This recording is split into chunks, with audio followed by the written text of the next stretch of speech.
faut qu'on parle. Cette vidéo, c'est un coup de gueule. C'est un message aux orthofascistes, là. Vous savez, peut-être toi d'ailleurs. Toi qui aimes critiquer, te moquer des personnes qui font des fautes de français. C'est à toi que je m'adresse. Et je m'adresse aussi aux personnes qui ont peur de faire des fautes. Parce que dans cette vidéo, je vais donner 3 raisons pour lesquelles vous devez absolument déjà arrêter d'humilier les personnes qui font des fautes de français et arrêter de les critiquer en public. Et d'autre part, arrêter d'avoir peur de faire des fautes de français en public. On commence tout de suite. La police de la langue française, là. La première raison pour laquelle vous devez absolument arrêter de faire ça, c'est que ça révèle votre manque d'estime de vous. Et ouais. Faut comprendre les mécanismes des dynamiques sociales, de la psychologie humaine. Pourquoi une personne qui est à l'aise dans ses capacités, dans sa place dans la société, pourquoi une personne sereine comme ça aurait besoin d'humilier et de critiquer quelqu'un en public? Avec des remarques rabaissantes. En mode, on dit pas palier à cela, on dit palier cela. Non mais quelle idée, ce genre de remarques, vous savez. Non mais on dit pas ça, on dit ça. On sent que la personne, elle semble être choquée par votre faute et vous parle comme si... mais c'était une évidence, quoi. Comment ça, tu le sais pas, t'es un peu nul, non? Et ce genre de personne. Il faut comprendre un mécanisme très important. Quand on rabaisse quelqu'un, la logique, c'est si on rabaisse avec une connaissance qu'on a, on se sent soi-même supérieur. Donc rabaisser et critiquer, ça permet de se sentir dominant, donc de booster notre propre ego et notre propre estime. Donc ça rassure l'ego. Et c'est ça, la société, et en expression, il y a beaucoup de mécanismes de comparaison sociale qui se jouent et qui expliquent notre comportement par rapport aux autres. Pourquoi on se sent supérieur, pourquoi on se sent inférieur. Donc il y a des théories de la comparaison sociale, voilà, je ne vais pas rentrer dans les détails sociologiques ou autres, Festinger, etc. Mais vous devez vraiment le comprendre. Si vous vous sentez comme ça le besoin de rabaisser, de rappeler quelqu'un à l'ordre publiquement, c'est qu'il y a quelque chose qui ne va pas en vous. Vous avez un manque d'estime, vous avez besoin de vous sentir supérieur, vous avez besoin d'imposer votre domination. C'est pas sain, ça. C'est pas sain, il y a des façons de faire. De façon sereine, on n'a pas besoin de critiquer, d'ajouter de l'humour, d'ajouter du mépris dedans. Pourquoi vous méprisez autant quelqu'un qui fait des fautes? Ça n'a pas de sens. Donc, ça montre que vous refusez d'accepter l'imperfection chez les autres parce que au fond de vous, vous ne l'acceptez pas chez vous. Donc ça relève un manque profond de leadership et c'est sûr que ça vous pénalise dans plein de domaines de votre vie parce que vous ne vous autorisez pas à faire quelque chose, je sais pas, danser, chanter, lancer votre entreprise. Vous ne vous autorisez pas à faire cela parce que vous ne vous considérez pas assez. Vous faites une projection de honte. Si je faisais autant de fautes, j'aurais honte de moi. Donc c'est pour ça que je me permets de critiquer et d'humilier la personne parce que moi j'ai honte pour elle. Mais ne projetez pas vos insécurités sur les gens. Personne ne vous a demandé de faire ça. Et surtout, ça montre à quel point vous avez une faible estime de vous. Vous êtes obligé d'être tout le temps performant pour oser vous montrer en société. C'est pas du leadership, ça. Ça s'appelle être un tapis des injonctions sociales. Être le laquais des injonctions sociales. C'est ce que vous êtes. Un laquais des injonctions sociales qui ne tolère pas l'imperfection. Et c'est pour ça que vous vous sentez, comme ça monte en vous, vous vous sentez l'obligation de rabaisser quelqu'un qui fait juste une faute de français. Donc arrêtez de montrer comme ça votre faible estime de vous-même. Vous vous sentez valorisé que quand vous êtes performant. C'est pas avoir de l'estime, ça. C'est pas avoir de l'estime de soi. La deuxième raison, très importante, et juste avant, je précise qu'à l'école d'expression, on apprend justement à oser prendre sa place, à oser parler, même quand on n'est pas parfait. Ah, tiens, comment on fait? On développe des compétences d'argumentation, des compétences en langue française, mais aussi et surtout des savoir-être de confiance en soi et de leadership. Et si aujourd'hui, toi, ton enjeu, c'est que tu as du mal à faire comprendre, tu as du mal à exprimer tes idées avec clarté, avec précision, avec fluidité, c'est ce qu'on fait dans le travail de l'aisance, ce qu'on appelle l'aisance à l'école d'expression. Inscris-toi à notre masterclass gratuite S'exprimer avec aisance, le lien est juste en dessous de cette vidéo, dans la barre de description et dans le commentaire épinglé. La deuxième raison pour laquelle vous devez absolument arrêter d'humilier les gens qui font des fautes et vous d'arrêter d'avoir peur de faire des fautes, c'est que si vous vous mettez à critiquer quelqu'un qui fait une faute, vous prenez un rôle que personne ne vous a demandé de prendre, en fait. Enfin, pour qui vous prenez-vous, bon sang de bonsoir? Pour qui vous prenez-vous? Allô? Pourquoi vous vous êtes autoproclamé prof des autres? Pourquoi? Jusqu'où ça doit aller, cette critique des imperfections publiques? Est-ce que vous pouvez aussi vous mettre à faire des critiques sur les vêtements de la personne? Ah, ta tenue, elle est moche aujourd'hui. Ah, il y a ceci ou cela. Ah, non, ah, il y a un pli. Jusqu'où ça va? De même, est-ce que vous devez commencer à critiquer le corps des gens? Ah, t'es gros. Ah, t'es trop maigre. Ah, t'es trop petit. Ah, t'es trop grand. Ah, non, non, non. Jusqu'où ça va? Vous devez critiquer le travail. Ah, ton boulot, il est nul. Vous vous rendez compte, en fait, que si on étend votre rapport aux fautes de français à tous les sujets sur lesquels on peut critiquer quelqu'un, mais les critiques n'ont pas de limite. Finalement, derrière les fautes de français, c'est votre rapport aux autres.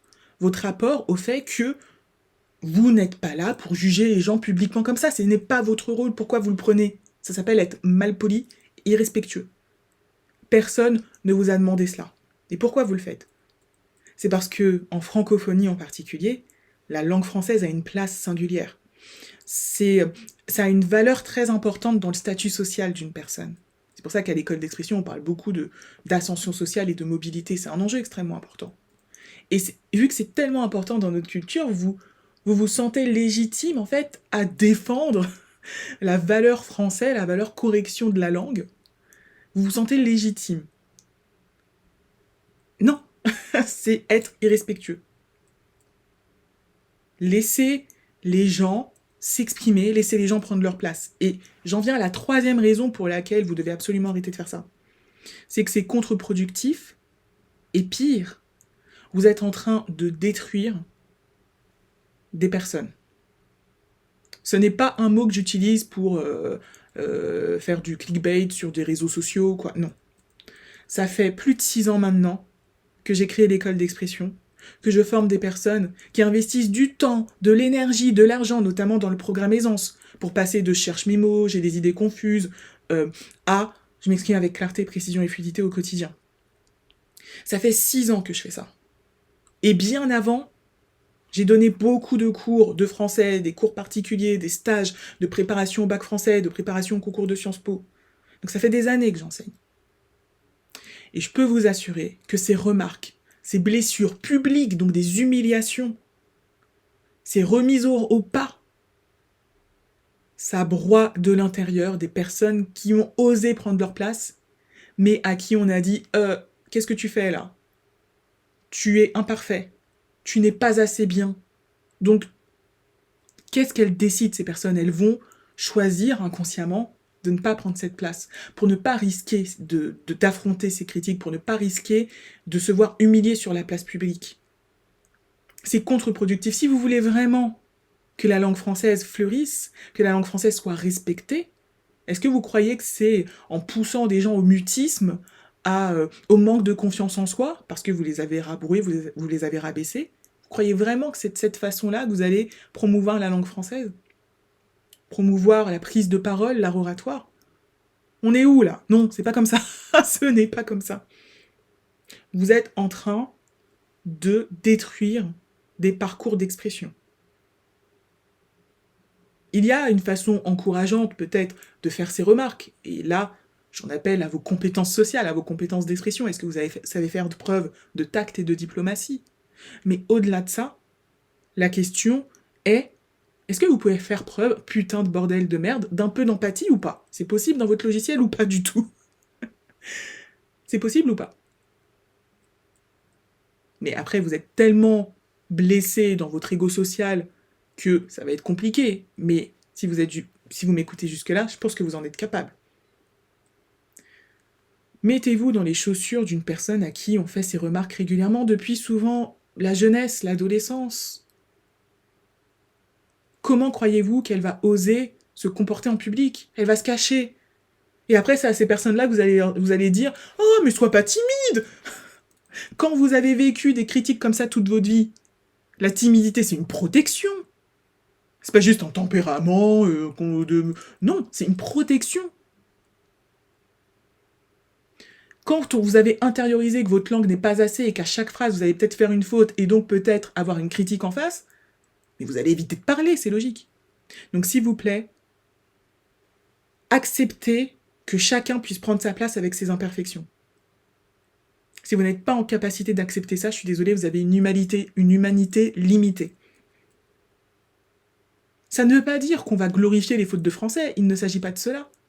Des fautes restent des fautes, même si, bon, la langue évolue, hein, on va pas se mentir. Hein. Il y a des corrections orthographiques régulièrement, donc faut pas ne plus être puriste de chez puriste. Hein. Il y a des anciens usages qui reviennent, puis ça change. Voilà. Puis le français de France métropolitaine, le français parlé au Canada, les outre-mer françaises, enfin voilà.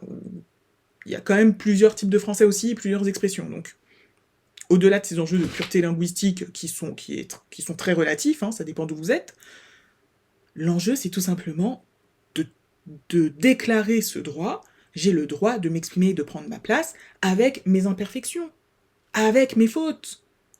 Et je sais que j'en fais, mais je parle quand même. Ça me fait penser à beaucoup d'élèves de l'école d'expression qui n'ont pas le français en langue maternelle et qui se trompent dans les articles, le, la, etc. Oui, c'est une faute. Est-ce pour autant qu'on est obligé de rabrouer la personne comme ça? Est-ce pour autant que la personne ne peut pas prendre sa place?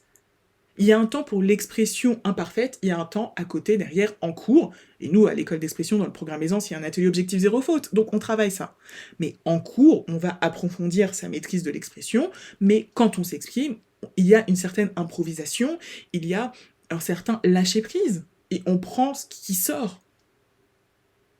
Donc, messieurs et mesdames, les grammaires fascistes, les orthofascistes, la police de la langue, vous êtes irrespectueux, vous manquez d'estime de vous, vous devez développer votre empathie.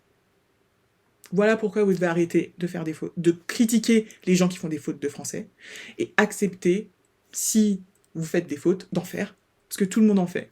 Vous pouvez travailler pour faire des fautes mineures, voilà, des fautes qui vont être moins graves sur le sens, la structure de la langue, mais on fait tous plus ou moins des fautes. Et péter un bon coup, ça va bien se passer. Ça va aller.